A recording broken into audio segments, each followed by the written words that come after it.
नमस्कार, आपके कार्यक्रम सीधा संवाद में आपका स्वागत है। मैं हूं सुधांशु रंजन और हमारे मेहमान जो भी हमारे साथ हैं कुंवर नटवर सिंह, जिनकी पुस्तक one life is not enough एक तूफान के साथ बाज़ार में आ चुकी है। चारों तरफ उसी पुस्तक की चर्चा है, तो आज हम उन्हीं से बात करेंगे। नटवर सिंह जी, बहुत स्वागत है आपका इस कार्यक्रम में। धन्यवाद कि आपने बुलाया मुझे। और आपकी पुस्तक तो आने के पहले ही चर्चा में आ चुकी है, तो बधाई, बेस्ट सेलर तो हो गई वो पुस्तक।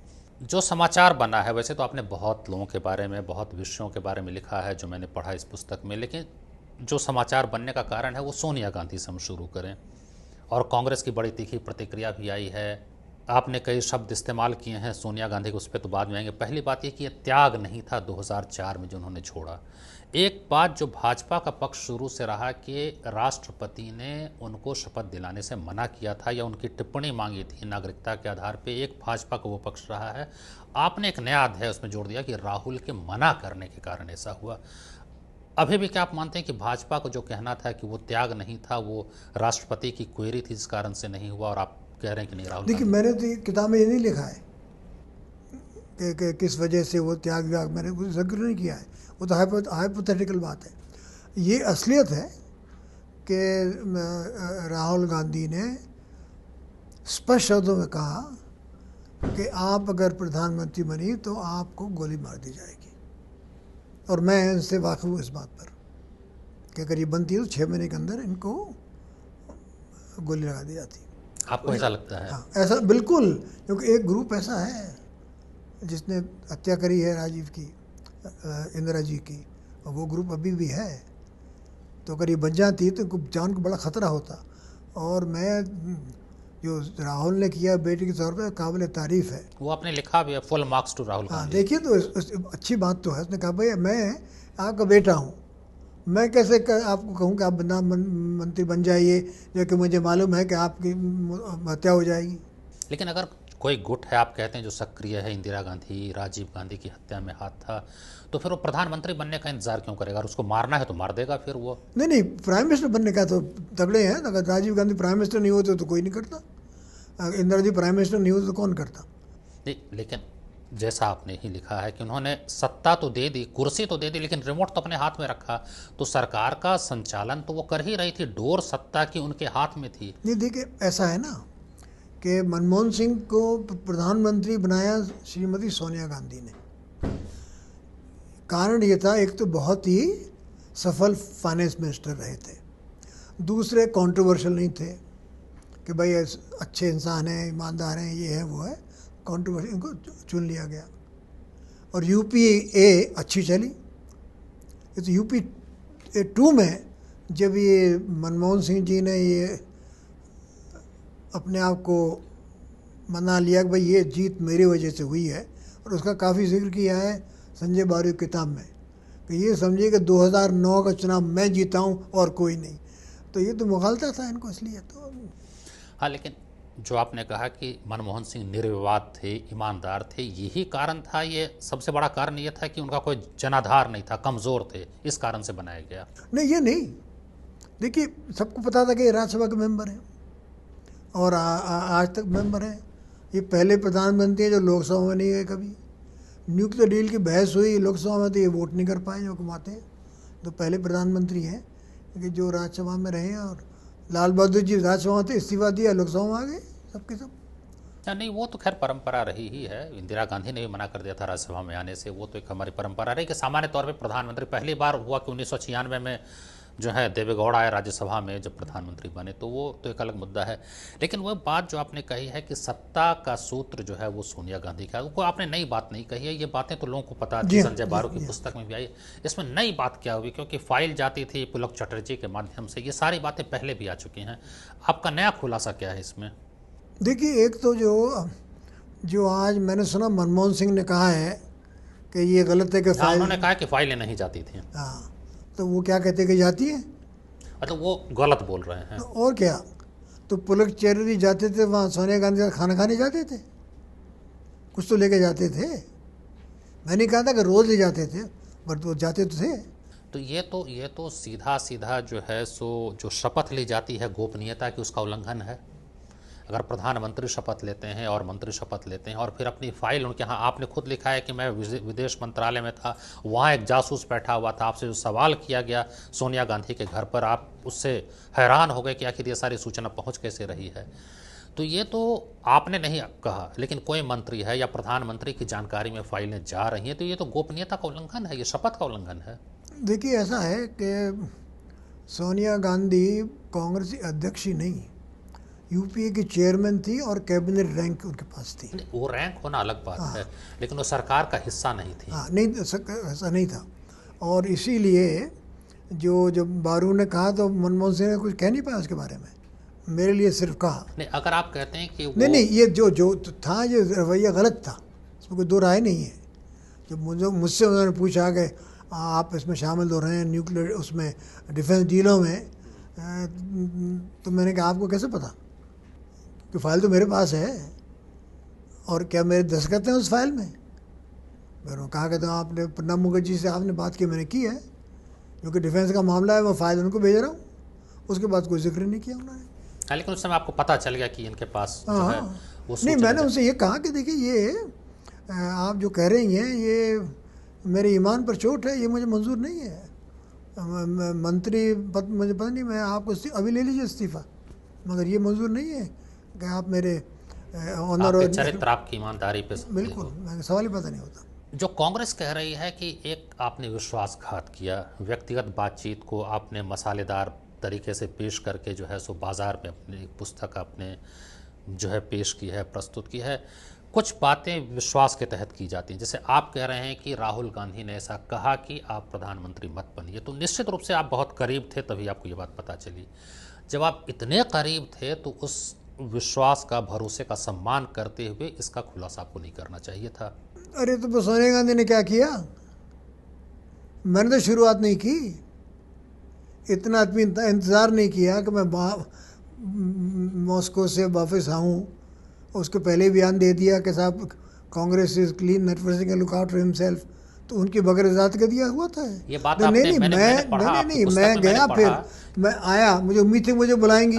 बताइए। पढ़ा कि अंबिका सोनी जो महासचिव थी कांग्रेस की, उन्होंने कहा कि जहां तक व्यक्ति विशेष की बात है वो बचाव खुद कर सकते हैं, तो आपने लिखा है कि वो सोनिया गांधी के बगैर, उनकी अनुमति के बगैर। अरे भाई, क्या हंसती है, कोई तवज्जो देना इन लोगों के लिए मुझे मौके समझता, तो बहुत बड़े सवाल है। मैं उनका विदेश मंत्री था, मुझे बुला के कहती कि बताइए क्या हुआ।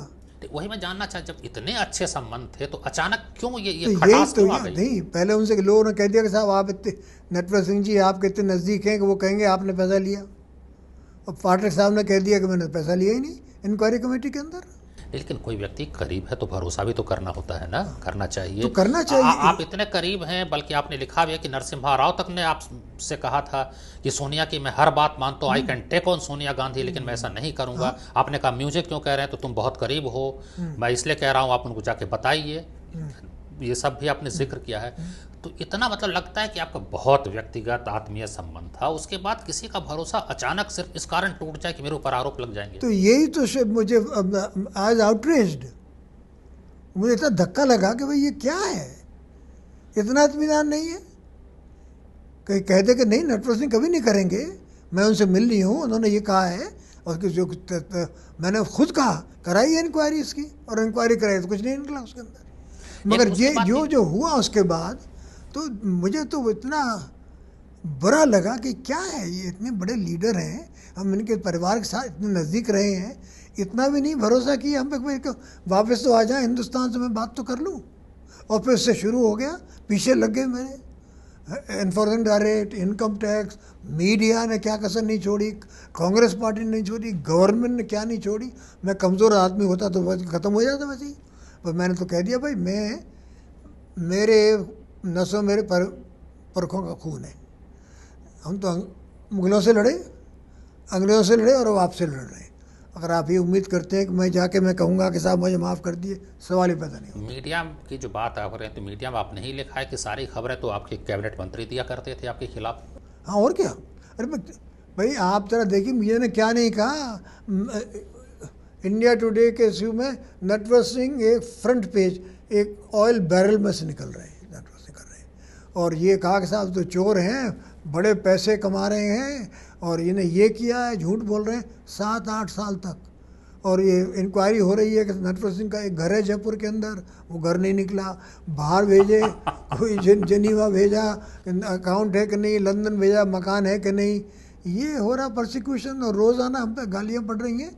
और एक किसी ने ये कांग्रेस की हमारी हिम्मत नहीं कि भाई ये क्या है, कैसे कहते, वो सब झंझागिरी कर रहे हैं वहाँ, कोई खुल के बताता तो नहीं है उनको। तो मैंने तो 8 साल से उनको मांगा नहीं टाइम, नहीं, वो आपने खुद आई आप मिलने जब वोल्कर की रिपोर्ट आई और उस समय आप रूस में थे, और जब आपको वहाँ से फ़ोन आया, बताया गया कि वोल्कर की रिपोर्ट में आपका नाम आया है, तो आपने खुद लिखा कि मेरे पास 2 विकल्प था, या तो आप अमेरिका जाते और वोल्कर से सीधा सीधा आप सफाई मांगते कि आपने बिना मुझसे बात किए मेरा नाम कैसे डाल दिया। दूसरा विकल्प था कि आप इस्तीफ़ा देते। आपने कहा कि माई कंसेंस वॉज क्लियर, मैं क्यों इस्तीफ़ा दूँ। लेकिन आदमी आरोप लगने के बाद इस्तीफ़ा देता है। ये नौबत जो आपको मतलब जो झेलनी पड़ी, जो आपका अपमान हुआ कि पहले आपको मिनिस्टर विदाउट पोर्टफोलियो किया गया और फिर उसके बाद आपको हटाया गया, तो उससे आप बच जाते। आप कहते आप जांच करा लीजिए, जिस भी संस्था से जांच करानी हाँ, है। तो यही तो मुझे उम्मीद थी। पर वो तो उन्होंने कहा कि साहब देखिए, सोनिया गांधी को कोई डिफाई नहीं करता कांग्रेस में, ये उनको मंजूर नहीं था कि मैं डिफाई करूँ उसको, और ये मुझे मंजूर नहीं था कि मैं घुटने टेक दूँ। ये बात है। तो मैं नहीं गया उनके पास, वो आई मेरे पास 8 बरस के बाद। क्यों? उनको बदनामी का डर है। किस चीज़ का? वो लग रहा है कि आप कुछ बात बोलेंगे तो चूंकि आप अंदर के आदमी हैं, इनसाइडर हैं, तो आपकी बात पर लोग भरोसा करेंगे। हाँ, तो इसीलिए तो आई। जब ये आर्टिकल निकला इकोनॉमिक टाइम्स में 28 अप्रैल को, तो मुझे सुबह टेलीफोन आया सुमन दुबे साहब का। उनकी मैं बहुत इज्जत करता हूँ, बहुत सज्जन आदमी है। उनने कहा भाई आज शाम को आज मिलिए, कुछ अखबार में आया, मैंने तो अभी पढ़ा नहीं है इकोनॉमिक टाइम्स में, आप सोनिया जी से मिल लीजिए यार शाम को 5 और 6 के बीच में। कहते मैं तो नहीं मिलूँगा। फिर आया प्रियंका का टेलीफोन कि आपसे मिल सकती हूँ मैं आज। मैं नहीं मिल सकती 1 हफ्ते के लिए, आप, मैं बिज़ी हूँ। फिर वो 6 तारीख भाई को टेलीफोन आया कि मैं आ सकती हूँ। मैंने कहा आ जाइए कल आपसे 11 बजे। वो आई मेरे पास। फिर हमने बातचीत की कि बच्चे ठीक हैं, उन्हें जल्दी बड़े हो रहे हैं। रायबरेली की अमेठी की बात हुई, क्या ठीक चल रहा है वहाँ, बाकी का तो हम नहीं कह सकते, दिल्ली का भी हमें सीट विट नहीं मिलेगी।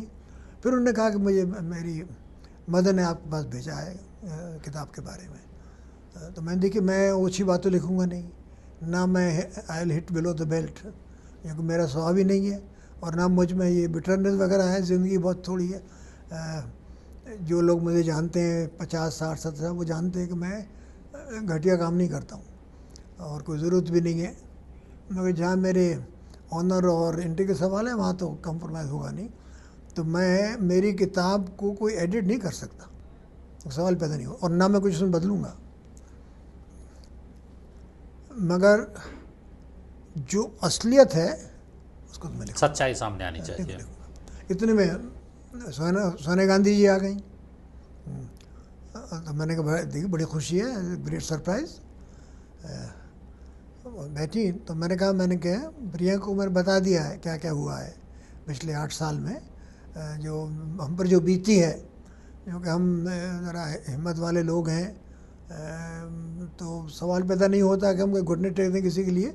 मगर मुझे बहुत ही आश्चर्य हुआ, आई वॉज आउटरेज्ड कि आपने ऐसा किया मेरे साथ। तो उन्होंने कहा कि मुझे पता नहीं था। तो मैंने कहा देखिए इसको तो कोई मानेगा नहीं, क्योंकि कांग्रेस में एक पत्ती नहीं हिलती है आपकी। हाँ, आपने लिखा है ये। लिखा नहीं मैं मिलती है तो कोई मानेगा नहीं। फिर उन्होंने कहा कि आई एम सॉरी। तो मैंने कहा देखिए मनमोहन सिंह की और किसी मंत्री की हिम्मत नहीं होती कि मुझ पर उंगली उठाए। उन्होंने ये किया मेरे साथ जो कि आपका अप्रूवल था।